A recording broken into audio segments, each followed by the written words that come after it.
You know that specific frustration when you ask a chatbot to do something just a little bit complicated? Oh, yeah. Like you say, plan me a trip to Tokyo, 3 layovers, keep it under 2 grand, and avoid these specific airlines.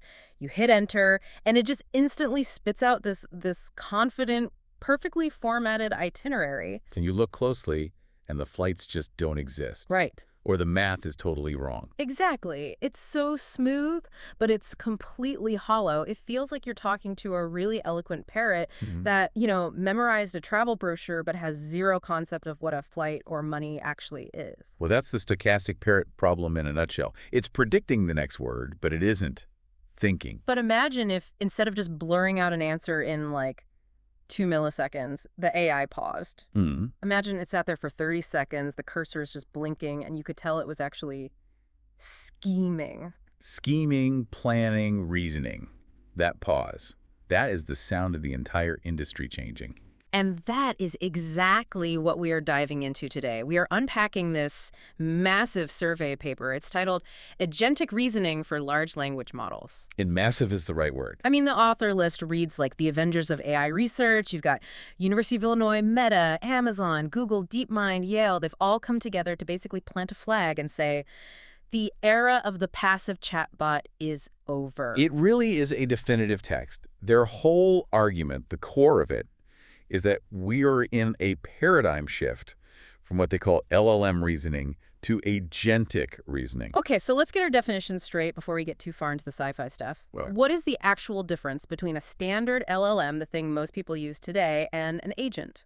So think of a standard LLM as just a closed box. You put text in, it does a single pass of internal math. I mean, it just flows through the neural network one time, and it pushes text out. It's passive. It's static, totally static. It relies entirely on what it learned during training. So it's just mapping input A to output B. Exactly.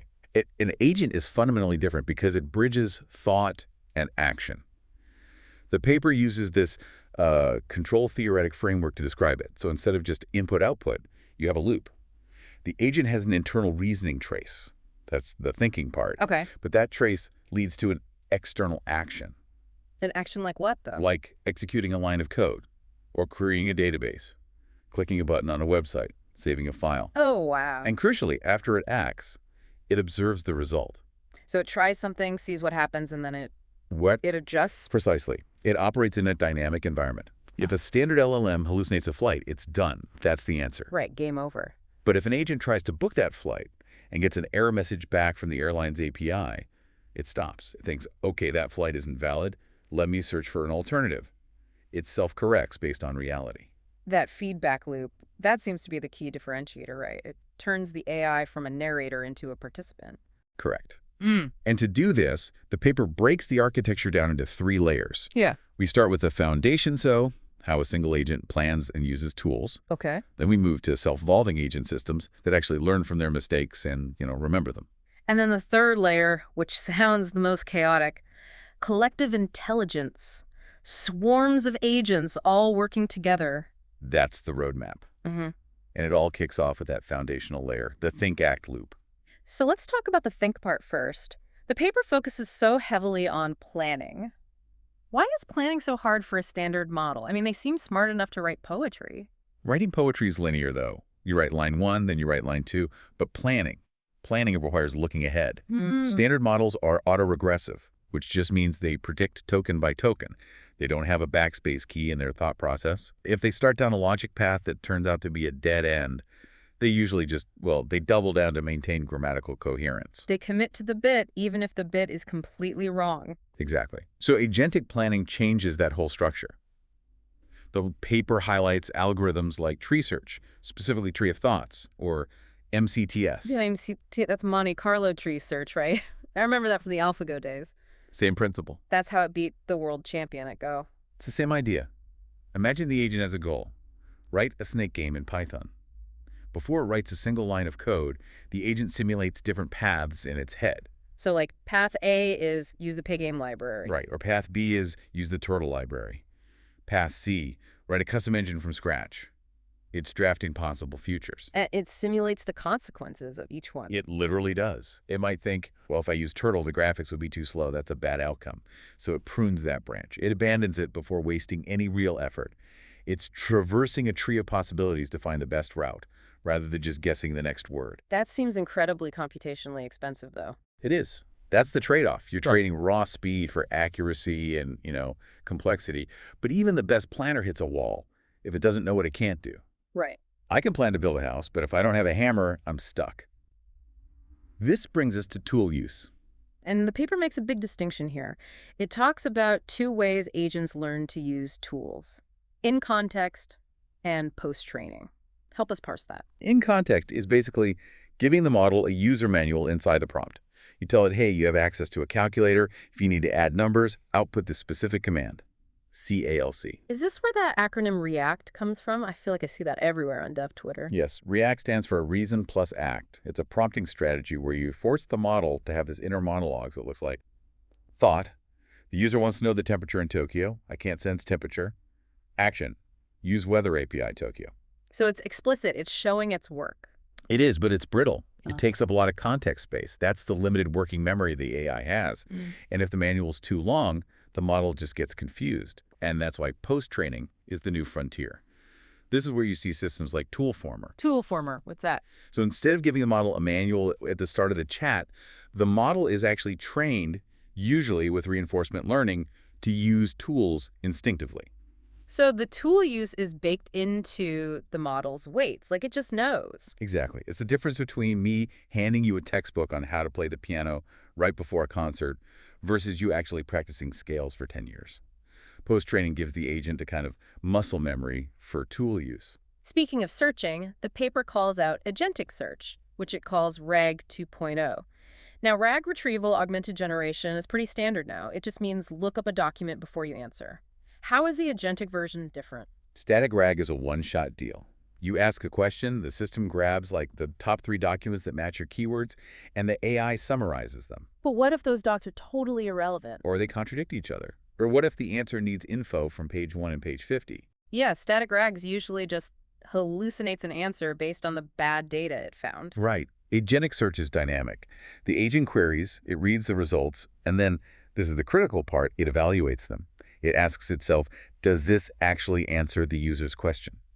And if the answer is no, it generates a new search query. It iterates. It's browsing. It's effectively surfing the web. It is. The paper mentions systems like Deep Researcher. These agents can navigate through multiple pages, they can follow links, and synthesize information from different sources. It's moving from looking up a fact to conducting research. That ability to evaluate its own findings, to say, hang on, this isn't good enough, that seems like the perfect transition to the second layer of the paper, self-evolving agents. And this is where things get really, really interesting. Because right now, most chatbots have the memory of a goldfish. I close the tab and I cease to exist to them. Right. If I taught it a new coding style yesterday, I have to teach it all over again today. But if we want agents to do real work like employee-level work, they need to get better over time. They need feedback loops. And the paper identifies 3 main mechanisms for this. The first one is called reflective feedback. Is that like reflection? It is. Reflection is the system thinking about thinking. Let's say you ask an agent to write an essay. In a standard setup, it writes it, it hands it to you. Done. With reflection, the agent writes a draft. Then it switches roles to become a critic. Oh, interesting. It scans its own draft for errors, for logical gaps, tone issues.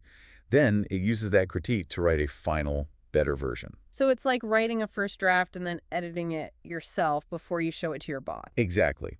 But for things like code, you need something harder than just a self-critique. You need validator-driven feedback. That sounds a lot like running a unit test. That's exactly what it is. In benchmarks like SW Bench, which tests software engineering skills, the agent writes code, and then it actually tries to run it. If the compiler throws an error, the agent gets that error message, analyzes it, and rewrites the code. It just keeps looping until the test passes. So it's learning from the hard constraints of the environment. It can't just talk its way out of a syntax error. No, the compiler's unforgiving. It's a powerful teacher. But the ultimate form of learning the paper discusses is parametric adaptation. That sounds expensive. It is. That's actually changing the brain of the AI, updating the weights based on successes and failures using reinforcement learning. It's slower, but it means the model fundamentally gets smarter, not just better at prompting itself. But for an agent to truly evolve, it needs to remember what it learned. we have to talk about memory. The paper makes a big distinction between the context window and actual agentic memory. The context window is just short-term working memory. It's what you can hold in your head right now. But if you want an agent to manage your project for a month, you can't fit a month of logs into that little window. So they need a filing cabinet. They need structured memory. The paper talks about agents maintaining knowledge graphs or experience pools. Instead of just dumping raw text, the agent organizes facts, like user A prefers Python over JavaScript, or this specific error code is usually caused by a missing library. And the experience pool, is that like a recipe book? Yeah, that's a great way to put it. Concepts like Evo memory allow the agent to save the reasoning trace of a successfully solved problem. Oh. So if it spends 10 minutes figuring out a complex bug today, it saves that solution path. Next week, when it sees a similar bug, it doesn't start from scratch. It just pulls that recipe from its memory. It's building a playbook. That's what senior engineers do. They recognize patterns. And importantly, there's a memory manager. The agent actively decides what to forget. If it remembered every single thing, the noise would just overwhelm the signal. It has to curate its own mind. Yes. Oddly human. Okay, so we have a smart agent that plans, uses tools, learns from mistakes, and remembers experiences. But the paper argues the biggest leap comes when you stop trying to make one super agent and instead build a team. Layer 3, collective intelligence, multi-agent systems. The corporate structure of AI. It's a great analogy because it really works. The paper argues that specialized agents working together outperform a single powerful model. It's all about role assignment. So instead of one bot trying to be the CEO, the coder, and the QA tester, you split them up. Exactly. You have a manager agent that breaks down the user's request into subtasks. It hands those tasks to worker agents. Maybe one is great at Python, another is an expert at searching the web. And then you have a critic agent whose only job is to tear their work apart. Yes, and the paper mentions this debate mechanism is surprisingly effective. How so? There's research showing that if you have agents argue with each other, accuracy goes way up. If Agent A proposes a solution and Agent B aggressively critiques it, Agent A is forced to justify its reasoning or fix the flaws. It exposes weak arguments that a single agent, talking to itself, would just gloss over. It's peer review in milliseconds. And the communication is fascinating. It's not just chatting. One agent's output, say, a piece of code, becomes the next agent's prompt. It's a chain of thought passing between different minds. Does this require a central boss node? Or can they just organize themselves? Both exist. You have centralized structures, but the paper also discusses decentralized swarms, like GPT Swarm. These are agents that can self-organize based on the problem at hand. It's emergent behavior. Which sounds incredibly powerful and maybe a little scary. It can be, but when it works, it lets you tackle problems that are simply too big for one context window or one domain of expertise. So, bringing this all down to earth, the so what factor, where is this actually happening right now? Because some of this sounds like it's already leaking into the real world. Oh, it's definitely here. The biggest area right now is software engineering. The paper refers to it as vibe coding, or full-stack autonomous development. Is this like open hands? Yes, OpenHand is a prime example. You give the agent a GitHub issue like the login button is broken on mobile. The agent navigates the code base, reproduces the bug, writes the fix, runs the test to make sure it didn't break anything else, and submits a pull request. It handles the entire lifecycle. That's huge. It's not just a code completer anymore. Not at all, but it's also happening in science. We're seeing agents that can read scientific literature, propose a hypothesis, plan an experiment to test it, and in some cases even control robotic lab equipment to run that experiment. That's the deep researcher concept again, but in a physical lab. And in healthcare, you have clinical agents combining medical guidelines with patient history. But because they use that reasoning loop we discussed, step 1, step 2, step 3, they can explain why they are recommending a treatment. They cite their sources. Which is the only way a doctor would ever trust a black box. Exactly.